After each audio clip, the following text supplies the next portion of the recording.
Well, something else that a lot of people have passion for, technology and all their gadgets, and many of the techies leading the charge are women. Yeah. We're going to chat with a self-proclaimed nerd, and she's proud of the title, on how being a female geek is oh so cool. And I agree. I think that's awesome. Being a female geek is oh so chic. But I also you could have think it's rhymed cool. there. Geek and chic. Our producer wrote this lovely rhyme, and I didn't. You didn't do it. I didn't do it for her. All right.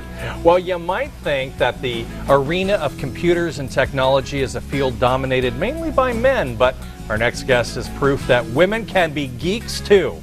We'll chat with tech expert Andrea Eldridge right after the break. She doesn't mind us calling her geeks. She's proud of it, but we wanted to make sure everybody knew that. And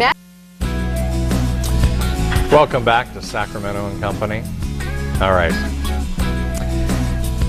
We've all seen them.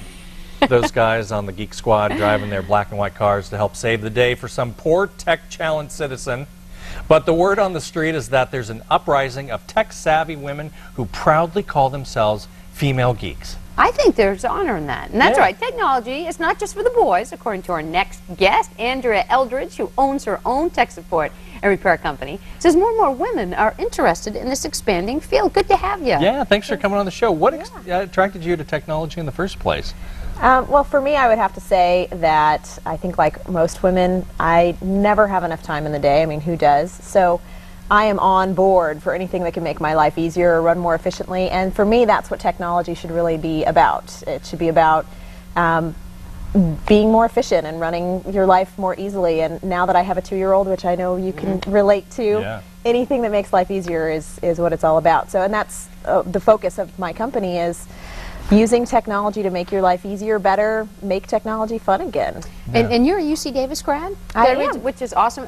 But what I think is really refreshing is that a lot of times for women, sometimes they might shy away from the tech field or science and math. And so I think it's wonderful that you say, hey, get in there. It's a great field regardless of your sex. You know, we all use it so often in every part of our day-to-day life now that it's just become part of every day.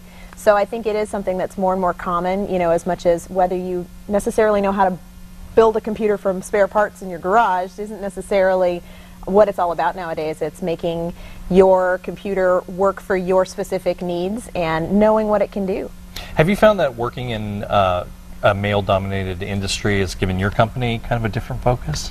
I think so. You know, I think that our focus being on make your computer fun again is really more because I'm coming from a female perspective. You know, I can say for my husband, for example, he's all about, is it new, is it shiny? The more bells and whistles, the better. How big is it?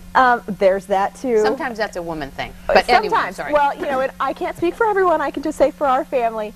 And for me, it's really, you know, the more complicated it is, the less I'm going to be on board for it. So I think our focus has been about not necessarily always having to go out and buy the new best thing. It's also about knowing what you already have, what you're already comfortable with, what it can do.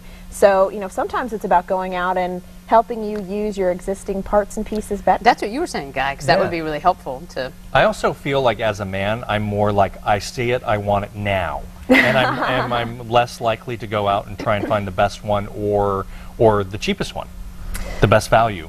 Yeah, you know, and there's so much now, so many choices and so many things that really do different pieces of the same thing. You know, so many cell phones that have the same functionality as your PDA, as your iPad, and you know, how do you know what you really need and if you're duplicating a functionality that you already own? So, you know, there's just, it can be really complicated, but it's all about finding something that makes your life easier and it lets you do what you want to do. Now, what are some of the cool gadgets? Because I know you write about that, you study that. Yeah. What is out there that you think can help people that's pretty exciting?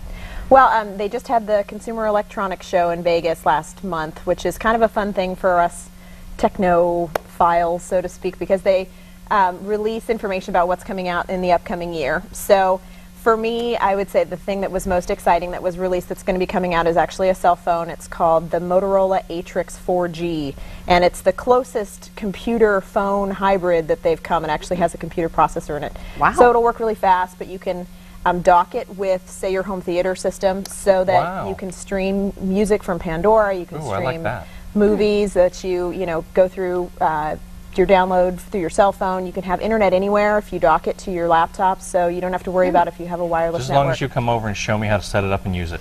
That's what we're here for. What's the one techie thing that you can't live without? You know, I would have to say, I think a lot of us are probably in the same boat now, that it would have to be my cell phone. And I was not excited about upgrading to a smartphone when I first switched over from my regular just dial phone, and they were telling me about data plans and this and that. I was like, seriously, I am never going to use that. Yeah, I'm hooked. I definitely use that completely, 100%. So, you know, because it's portable, it comes with me. You know, a lot of people are really big on iPads nowadays, and for me, I can, in my phone, make phone calls, organize my calendar, have my contacts, have everything I need. So I would say that's really the device I've become really attached to. Yeah. Thank you. Thank you. Well, great. Very and people can interesting. read your reviews about the tech industry where, Andrea? On our website, we've got callnerds.com and /blog. We post all of the Nerd Chick Adventure articles that I write. So. Oh, that sounds fun to read. Awesome. Yeah. Nerd Chick Adventures. Okay. Very nice. All right. Thank you so much for being on the show, Andrea. Thanks for having me. It's great to be here. That was interesting. Very cool. I'm always afraid to buy stuff because I'm afraid it's going to be outdated by the time I've figured out how to use it. By the time you go through the Which manual. is usually the case. So. We'll call Andrea. Yeah, I know. Help us out. She can help. She knows. She knows.